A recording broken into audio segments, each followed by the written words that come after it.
Greetings to you from wherever you are listening to me from. And in this short video, I want to correct an error which I noticed in the book of John 3:16, John 3:18, and John 3:36.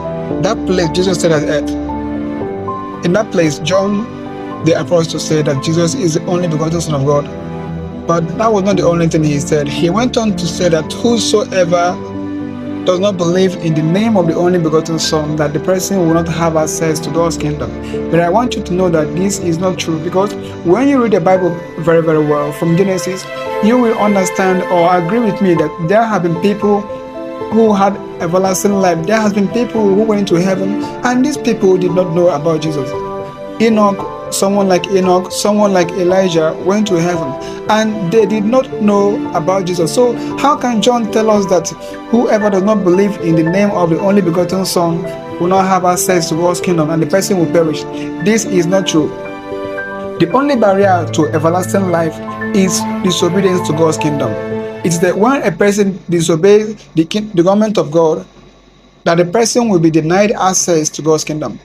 When you read the book of Matthew 7:21, you will see what Jesus said that place. He said that it is not those who call him Lord, Lord, that will have everlasting life, but those who do the will of his Father in heaven. So Jesus was telling us that it is those who keep God's commandments that will have everlasting life. So what John said in the book of John 3:18 is not true. If we should judge by what he said, it will look as if someone is righteous, if someone avoids evil, that the person will not have access to God's kingdom if he does not believe in Jesus. Now, what about Moses? What about Abraham? What about those people who were righteous before Jesus came? Are you telling me that they were in hellfire? No, that is not true.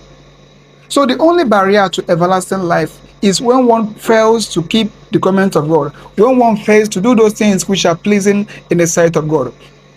Finally, in the book of Revelation 22:14, it says that it is the people who keep God's commandments that will have access to the tree of life. It is the people that keep God's commandments. So you can still believe in Jesus and end up in hellfire. If you believe in him and you don't keep God's commandments, you will end up in hellfire. So the only barrier to everlasting life is when one fails to keep God's commandments. Thank you for watching.